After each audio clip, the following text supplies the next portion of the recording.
Imagine this, you're standing at the edge of a pig farm in the suburbs of Vancouver. The air is thick with the stench of manure and decay.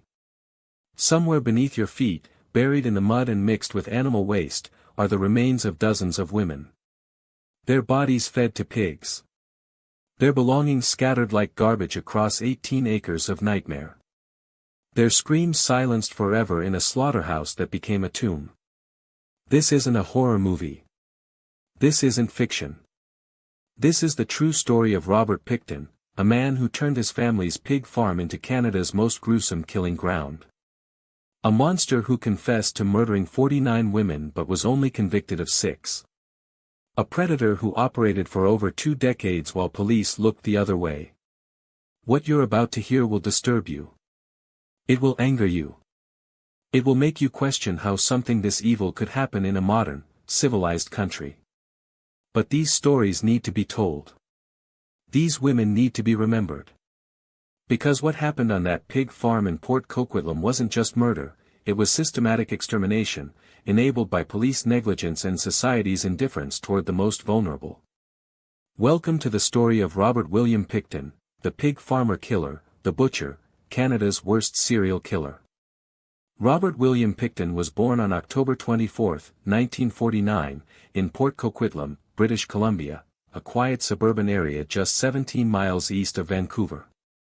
But there was nothing normal about Robert's upbringing. His parents, Leonard and Louise Pickton, ran a pig farm at 953 Dominion Avenue. It wasn't a charming family business. It was a place of squalor, abuse, and emotional neglect. The Pickton farm was notorious in the neighborhood. The smell alone was enough to keep people away, a nauseating mixture of pig waste, rotting feed, and death. Robert and his younger brother David grew up in conditions that most would consider unfit for animals, let alone children. Their mother, Louise, was a cruel and domineering woman who prioritized the pigs over her own sons. She would send them to school unwashed, their clothes reeking of manure. Other children called them Stinky Piggy. They were outcasts, bullied relentlessly, socially isolated. Louise worked her sons like slaves, forcing them to perform hard labor on the farm from dawn until dusk. Personal hygiene wasn't a priority, the pigs came first. Always the pigs. Robert struggled academically. He failed second grade and was placed in special education classes. He wasn't just slow, he was different. Awkward. Uncomfortable in his own skin. He rarely spoke, and when he did, his words came out in mumbles. Other kids avoided him. Teachers found him strange. But there was one being on the farm that Robert loved, a calf he raised when he was 12 years old. He cared for it, nurtured it, bonded with it. It became his only friend in a world of cruelty and isolation. One day, Robert came home from school and couldn't find the calf. His mother told him to check the barn. When he walked inside, he was confronted with a sight that would haunt him forever: the calf had been slaughtered. Its body hung from a meat hook, gutted and drained of blood.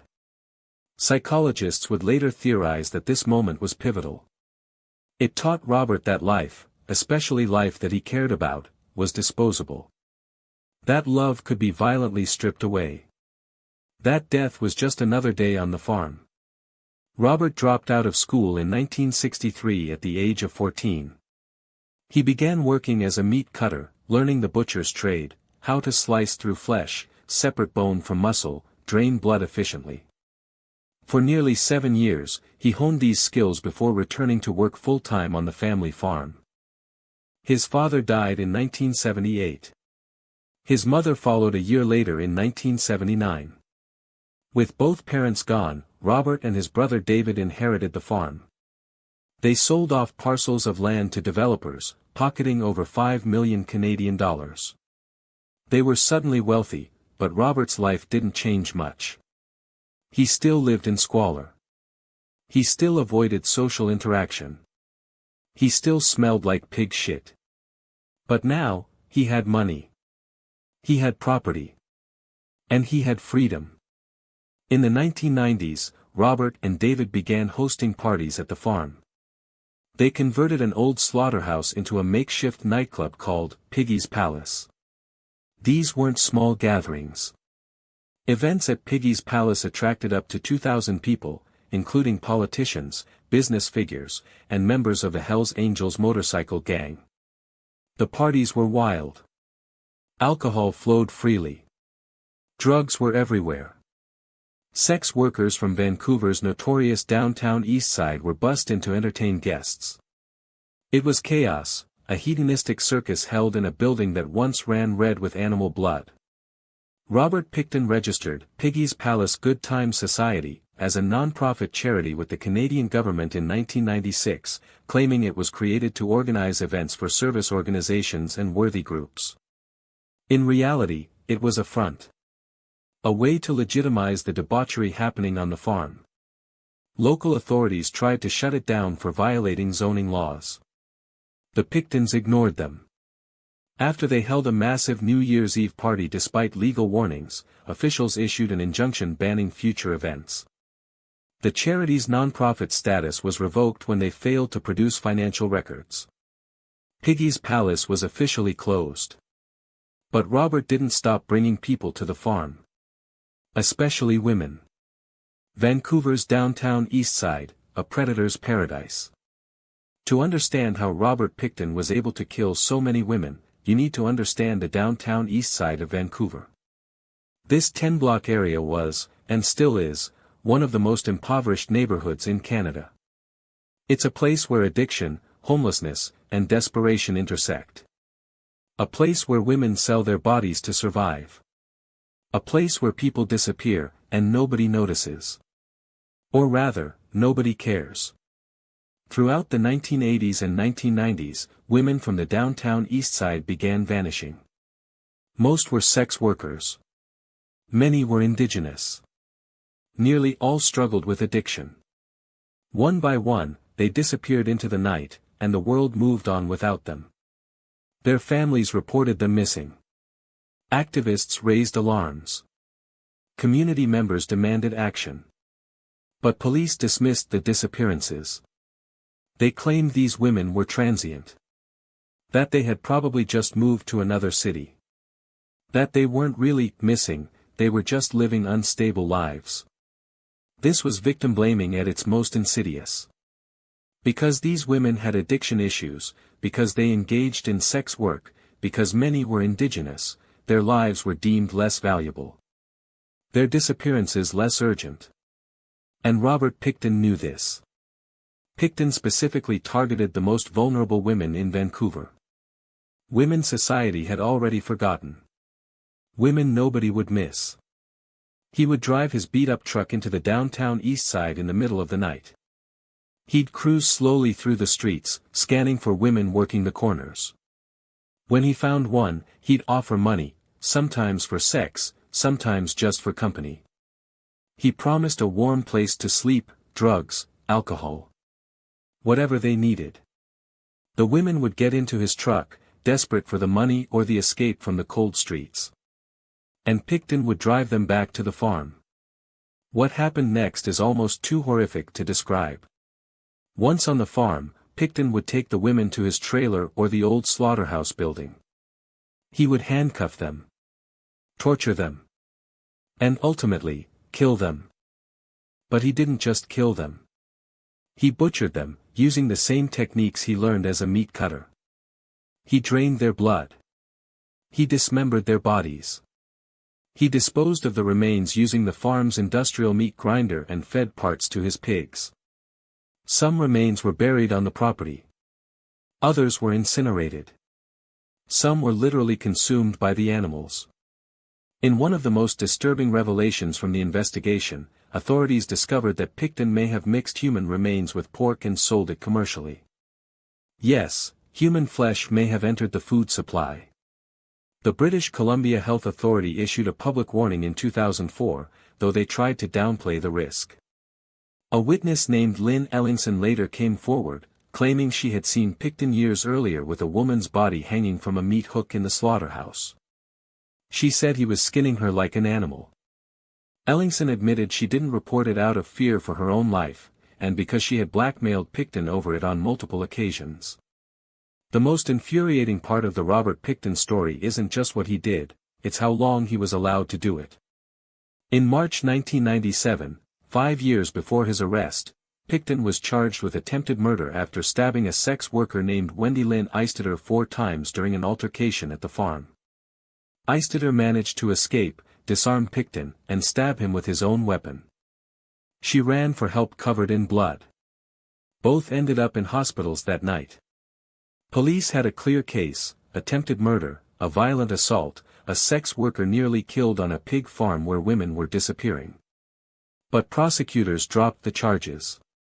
They claimed Eistetter, who struggled with drug addiction, was too unstable to be a reliable witness. Her testimony wouldn't hold up in court, they said. So they let Pickton walk free on a $2,000 bond. If they had prosecuted him in 1997, countless lives could have been saved. In 1998, an employee found several purses belonging to missing women on the Pickton property. He reported it to police. They searched the farm 3 times, and found nothing. Or claimed they found nothing. In June 1999, police received a credible tip that Pickton had a freezer full of human flesh in his farmhouse. This information was documented, filed away, and ignored.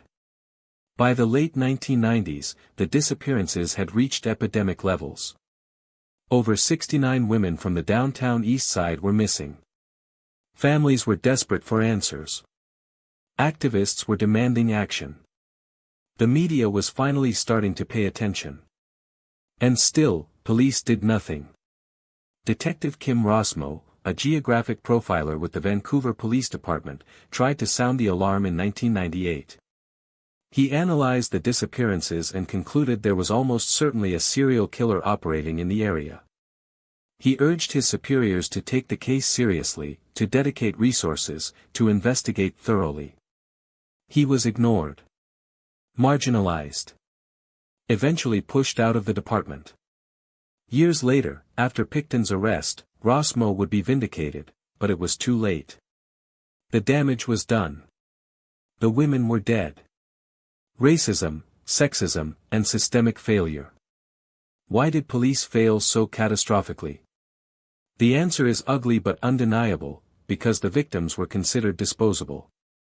Many of the women were Indigenous. Most were sex workers. All struggled with addiction or poverty or both. In the eyes of law enforcement, they weren't real victims. They were statistics. Problems. Nuisances. A 2012 public inquiry into the Pickton case, the Missing Women Commission of Inquiry, concluded that police failures were blatant. The report slammed both the Vancouver Police Department and the Royal Canadian Mounted Police, RCMP, for their negligence, their incompetence, and their bias. Deputy Chief Doug Leppard of the Vancouver Police later issued a public apology. "I wish from the bottom of my heart that we would have caught him sooner. I wish that more lives would have been saved."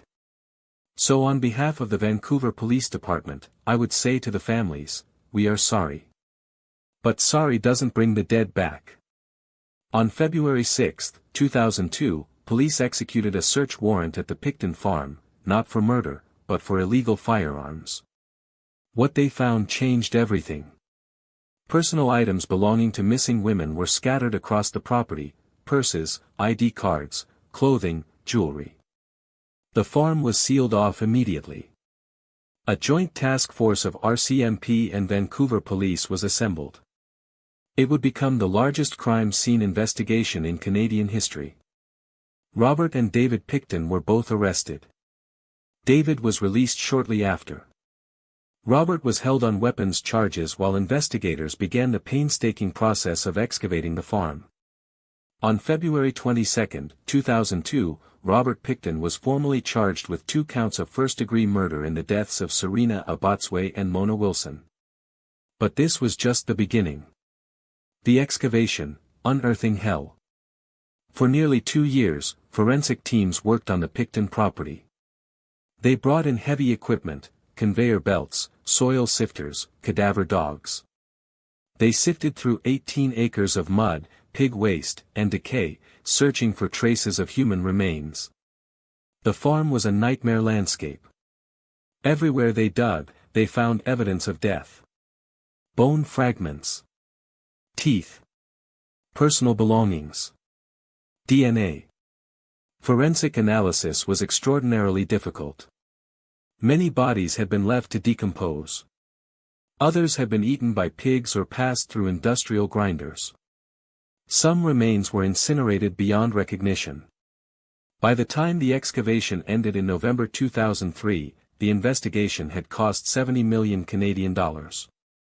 And they had only scratched the surface. While in custody, Pickton was placed in a cell with an undercover RCMP officer posing as another inmate. The goal was to get him talking. And he did. In recorded conversations, Pickton confessed to killing 49 women. He expressed regret, not for the murders, but for being sloppy. He said he had wanted to make it an even 50 before getting caught. 49 women. Nearly 50 human beings slaughtered like animals on a pig farm. It was one of the most chilling confessions in Canadian criminal history. By 2007, Robert Pickton faced 27 counts of first-degree murder, the largest number of murder charges ever laid against one person in Canadian history. But the trial was complicated. The sheer volume of evidence was overwhelming. Prosecutors worried that trying all 27 cases at once would burden the jury beyond reason and increase the risk of a mistrial. So Justice James Williams made a controversial decision. He severed the charges into two groups. The first 6 counts would go to trial. The remaining 21 would be held in reserve. The trial began on January 22, 2007, in New Westminster, British Columbia. The victims in this first group were Serena Abotsway, 29. Mona Wilson, 26. Andrea Josbury, 22. Brenda Wolfe, 32. Georgina Papine, 34. Marnie Fry, 24. The prosecution presented mountains of evidence, DNA from victims found on Pickton's belongings, personal items recovered from the farm, recorded confessions, witness testimony. They described in graphic detail how Pickton had lured these women, tortured them, killed them, and disposed of their remains. The defense argued that Pickton may not have acted alone. They suggested that others were involved in the killings, and that Pickton was being scapegoated. On December 9, 2007, the jury returned its verdict. Robert Pickton was found not guilty of first-degree murder on all 6 counts. But he was found guilty of 6 counts of second-degree murder. It was a confusing and controversial outcome. The jury believed Pickton had killed the women, but didn't believe the prosecution proved premeditation, a requirement for first-degree murder. On December 11, 2007, Justice Williams sentenced Pickton to life in prison with no possibility of parole for 25 years, the maximum sentence for second-degree murder under Canadian law. In 2010, prosecutors made another controversial decision. They stayed the remaining 20 charges. They argued that Pickton was already serving the maximum sentence, and that trying him for additional murders would serve no practical purpose. Families of the other victims were devastated. Some wanted justice. Others were relieved they wouldn't have to relive the trauma in court. 21 women whose names were on the indictment would never see their killer formally convicted of their murders. And there were dozens more, women whose remains were never identified, whose names were never added to the charges, who would remain invisible forever. It's easy to get lost in the horror of what Robert Pickton did. To focus on the monster and forget the human beings whose lives he stole. These women were daughters. Mothers. Sisters. Friends. They were survivors of trauma, poverty, and addiction. Many were Indigenous women who had already faced systemic racism and violence their entire lives. Here are just some of their names. Serena Abotsway. Mona Wilson. Andrea Josbury. Brenda Wolfe. Georgina Papine. Marnie Fry. Jacqueline MacDonald. Diane Rock, Heather Bottomley, Jennifer Firminger, Helen Hallmark, Patricia Johnson, Heather Chinnock, Tanya Holick, Sherry Irving, Inga Hall, Tiffany Drew, Carrie Koski, Sarah DeVries, Cynthia Felix, Angela Jardine, Wendy Crawford, Diana Melnick, Deborah Jones, Cara Ellis, Andrea Borhaven, and many, many more. In 2013, the families of the victims filed a civil lawsuit against the Vancouver Police Department and the RCMP for failing to protect their loved ones. In 2014, they reached a settlement, $50,000 per child of each victim, a paltry sum, issued without any admission of wrongdoing by the police. Money can't bring the dead back. But acknowledgement matters. Justice matters. The Pickton case forced Canada to confront an ugly truth: Indigenous women, sex workers, and marginalized people are treated as less than by law enforcement and society at large. The Missing Women Commission of Inquiry, led by Wally Oppel, examined the systemic failures that allowed Pickton to kill for decades. The final report, released in 2012, made several recommendations, including creation of a single regional police force to improve coordination, better training on biases and marginalized communities, improved protocols for missing persons investigations, more resources dedicated to protecting vulnerable populations. In 2016, the Canadian government launched the National Inquiry into Missing and Murdered Indigenous Women and Girls, a direct response to the Pickton case and the broader crisis of violence against Indigenous women. But reforms are slow. And for the families of Pickton's victims, they came too late. Robert Pickton was transferred between several prisons over the years. In 2018, he was moved from Kent Institution in British Columbia to Port Coquitlam Institution in Quebec. In February 2024, Pickton became eligible to apply for day parole. No hearing was scheduled. But he never lived long enough to see freedom. On May 19, 2024, Pickton was attacked in prison by another inmate, Martin Charest. Charest broke a broomstick handle and shoved it into Pickton's face, causing catastrophic injuries. Correctional officers intervened. Pickton was airlifted to a hospital in Quebec City and placed on life support. On May 31, 2024, Robert Pickton died from his injuries. He was 74 years old. Charest later pleaded guilty to first-degree murder, saying he did it for Pickton's victims. When news of Pickton's death broke, reactions were mixed. Some families felt relief. Others felt robbed. He never faced justice for all his crimes. He never answered for the lives he destroyed. But perhaps the most common sentiment was this: closure is impossible when the truth died with him. The story of Robert Pickton is a horror story. But it's also a cautionary tale, a reminder of what happens when society turns its back on the most vulnerable. Pickton was able to kill for over 20 years because his victims were considered disposable. Because police didn't take their disappearances seriously. Because systemic racism, sexism, and classism created a perfect environment for a predator to thrive. How many lives could have been saved if police had investigated the 1997 attempted murder charge? How many women would still be alive if authorities had followed up on the 1999 tip about human flesh in Pickton's freezer? How many families would still have their daughters, their mothers, their sisters, if law enforcement had simply cared? We'll never know. What we do know is this: every single one of those women mattered. Their lives had value. And they deserved better, from the police, from the justice system, from society. The pig farm at 953 Dominion Avenue has been demolished. The property remains fenced off, seized by the Crown. It's a barren wasteland now, a haunted reminder of unspeakable evil. But the real legacy of Robert Pickton isn't the farm, or the headlines, or the body count. It's the voices of the women he silenced. And it's our responsibility to remember them.